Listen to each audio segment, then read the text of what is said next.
بله، سلام شاگرد عزیز، خدا کنه روز خوب شروع کرده باشین. درس خود شروع میکنیم از این صفحه، ولی قبل از او گماران صبحتان بخیر. هور اردت، چطور هستین شما؟ دیگه لیسا برتان میگه ویلکین داگ اردت ای داگ.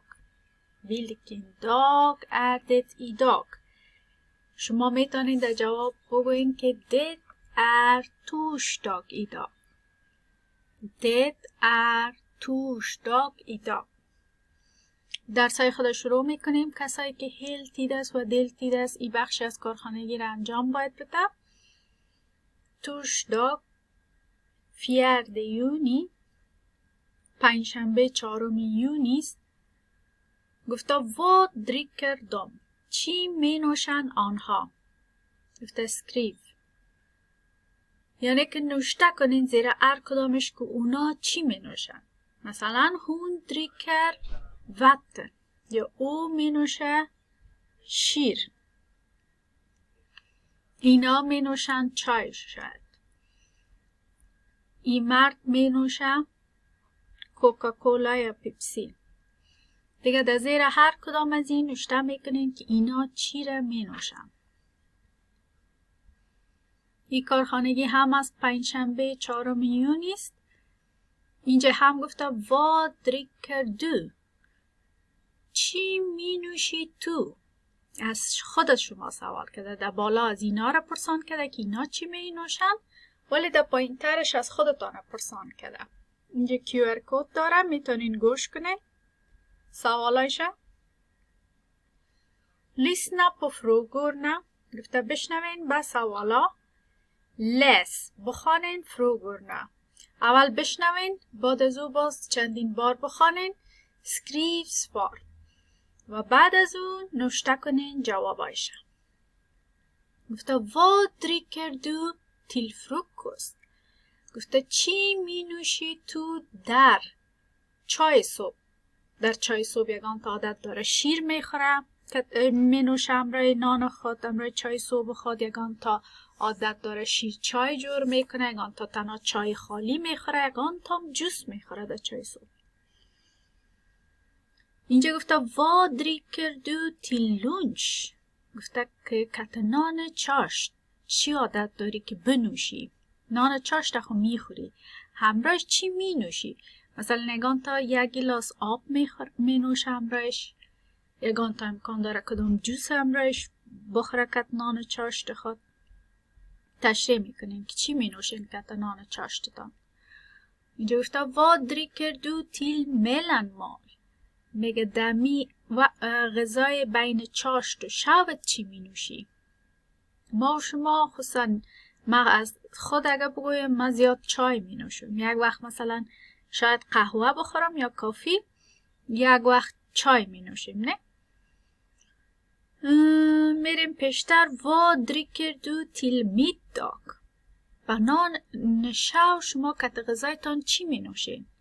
دیگه نباید کل وقتای غذایی را از شما پرسان کرده که کت نان چی می نوشین. از پیشتان البته غلط نشه. خوردن جدا چیز است. مثلا در صبح شاید یک تخم بخورین، در چاش نان چاش بخورین،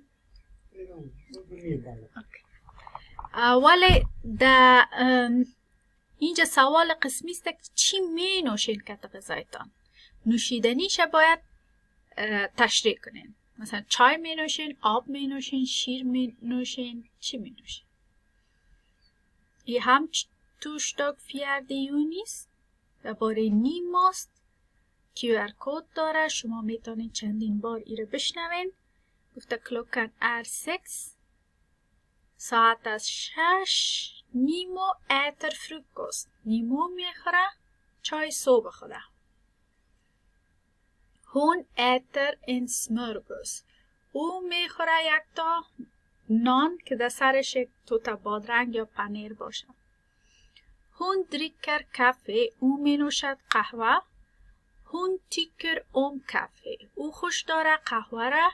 men hon tycker inte om det، مگرم او خوش نداره چای.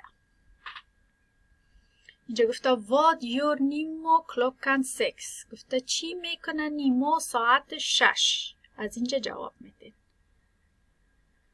باز در سوال دوم گفته what dricker hon. چی می نوشه گفته در چای صبح.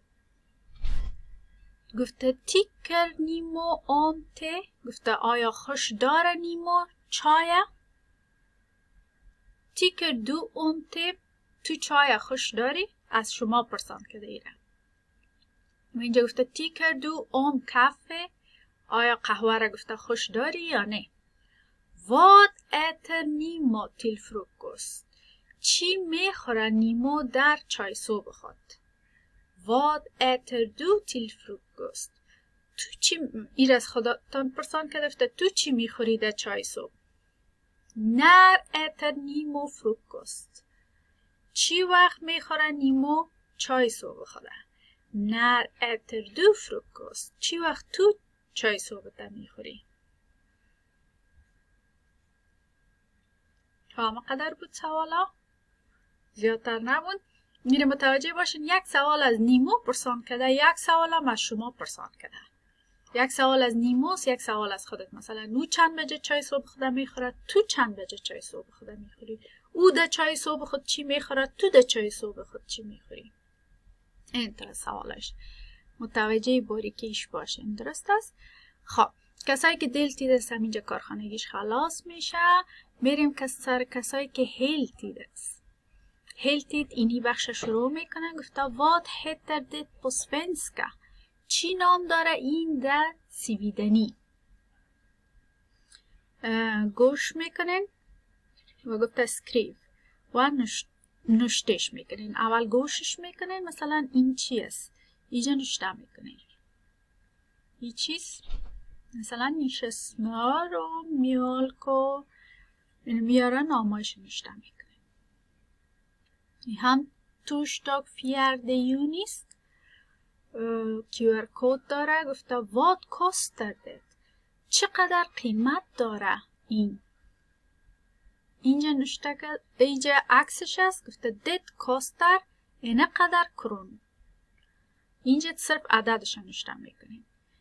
و اینجا برتان گفته که کو ار مخفف کرون است. حالا برتان اینجا نشته کنین که det کاستر اندازه شده. اینجا در QR کد برتان میگه که چقدر قیمت داره. شما اینجا صرف پر میکنید.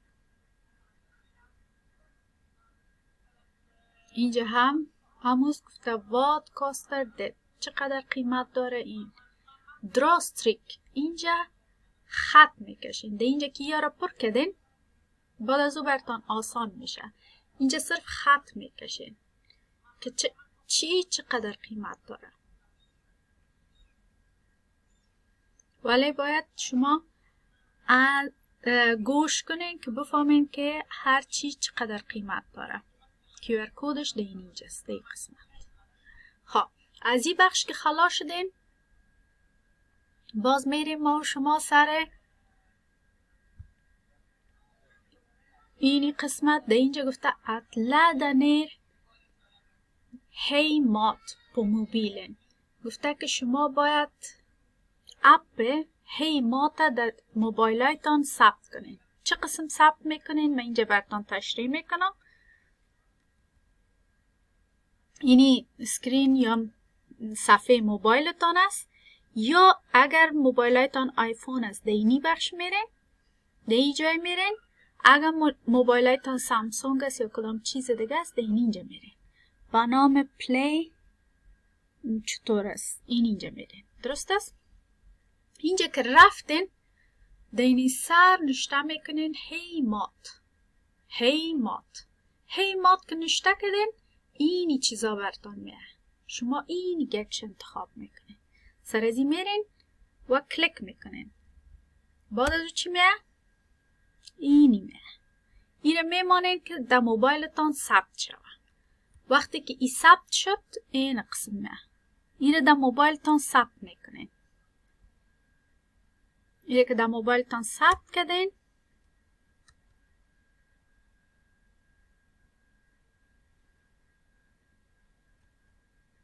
این اینجا اپ نمیه. اپنه یعنی وازش کو. ایره که واز کنین، یعنی اینجا اپنه آمد، واز میکنین. بعد از او به اینی شکل در تلفونتان ثبت میشه. یک تا کلکینک این قسمی می باشه، در رویش غذا هسته.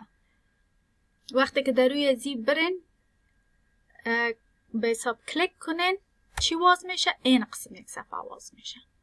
و در روی هر صفحه ازی که کلیک کنین برتان غذای مختلف تشریح میکنه. مثلا سبزیجات جداست، میوه‌جات جداست، و خوراکای دیگر جداست، نوشیدنی ها جداست. خوب، یک تمرین خوب است.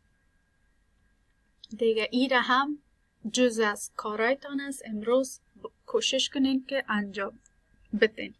اگه خودتان نمیتونین، کوشش کنین که از چوچگکا و اولادا و کسایی که میفهمین میتونه کمک بگیرین.